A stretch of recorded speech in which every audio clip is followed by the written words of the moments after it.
Dear children, all of you love traveling on a train, sitting at the window seat, looking through the window of the train and enjoying the sights and sounds, don't you? Well, now let's read and enjoy a poem titled From a Railway Carriage by the Scottish poet Robert Louis Stevenson. In this poem, the poet shares the experience of the train journey of a boy like you.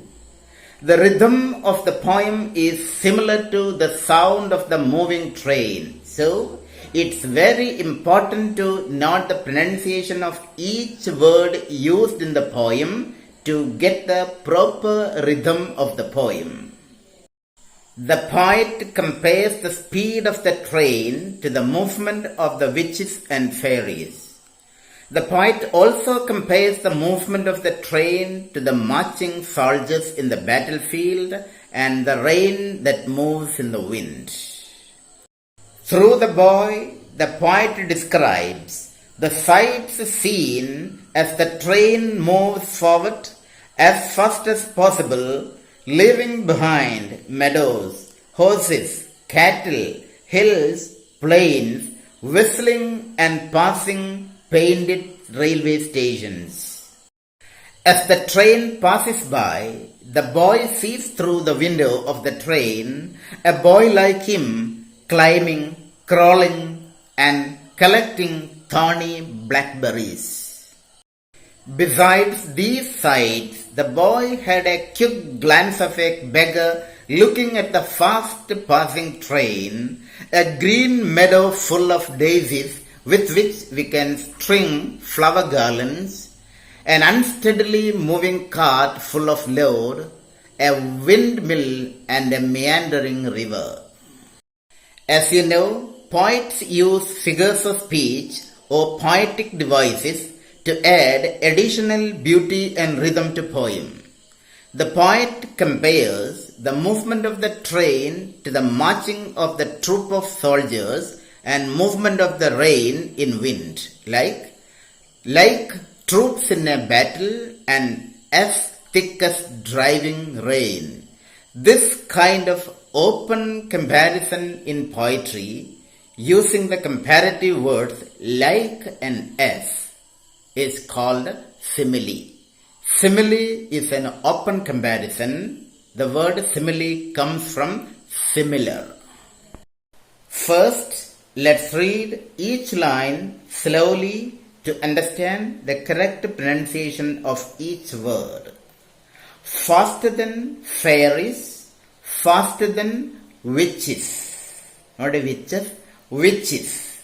Bridges and houses, hedges and ditches, and charging along like troops in a battle, all through meadows, the horses and cattle.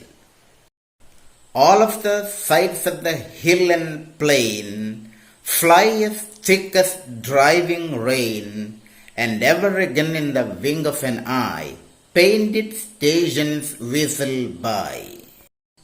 Here is a child who clambers and scrambles, all by himself and gathering brambles. Here is a tramp who stands and gazes.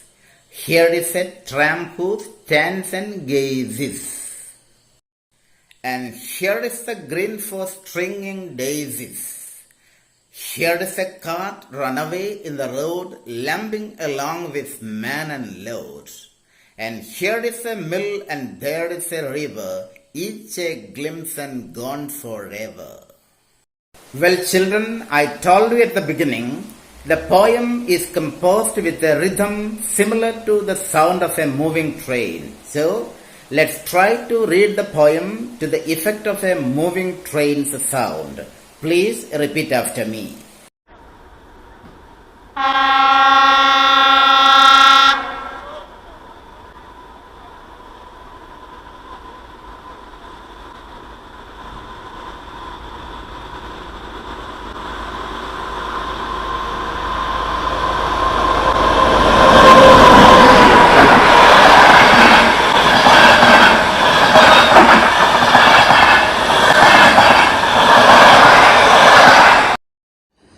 from A Railway Carriage by R L Stevenson. Faster than fairies, faster than witches, bridges and houses, hedges and ditches, and charging along like troops in a battle, all through the meadows the horses and cattle. All of the sides of the hill and the plain fly as thick as driving rain, and ever again in the wink of an eye, painted stations whizzle by. Here is a child who clambers and scrambles all by himself in gathering brambles. Here is a tramp who stands and gazes, and here is a green for stringing the daisies. Here is a cart ridden away in the road, lumping along with man and load. Here is a mill and there is a river, each a glimpse and gone forever. Dear children, as you listen to the poem, now let's take a look at the poem in detail. In the opening of the poem, the poet tells us about the fast movement of the train. It runs quicker than witches and fairies. Haven't you read that Mayavi and Dagini can fly? They belong to fairies and witches family, but the train can move faster than them. In the battlefield, military troops marches towards their enemies with great speed. Poet says the train is faster than soldiers who move towards their enemies. The train is rushing forward, leaving behind bridges, houses, hedges. Hedges means fence or boundary we make to separate our property from the neighbors or to protect plants from animals. And ditches. Ditches means narrow channels on either side of the road. We may call them gutters also. When the boy travels on a train, he feels like the meadows, that is green fields, with the grazing horses and cattle are running backward. As the train moves faster like raindrops in the wind, passing hills and plain, it sounds a horn while nearing the painted railway stations, sometimes passing without halting at some stations.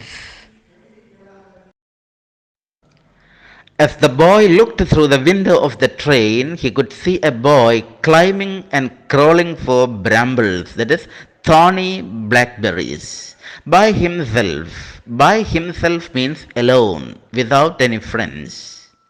The boy saw a beggar standing outside and gazing. Gazing means looking at the fast moving train. As the train moves on, the boy could see some more beautiful scenes. They are a green meadow, that is grassland, full of daisies. Plucking those daisies, children can string garlands. As the train is moving through a village, the boy saw a cart unsteadily moving with a man and load. The last sights the boy could see were a windmill and a river.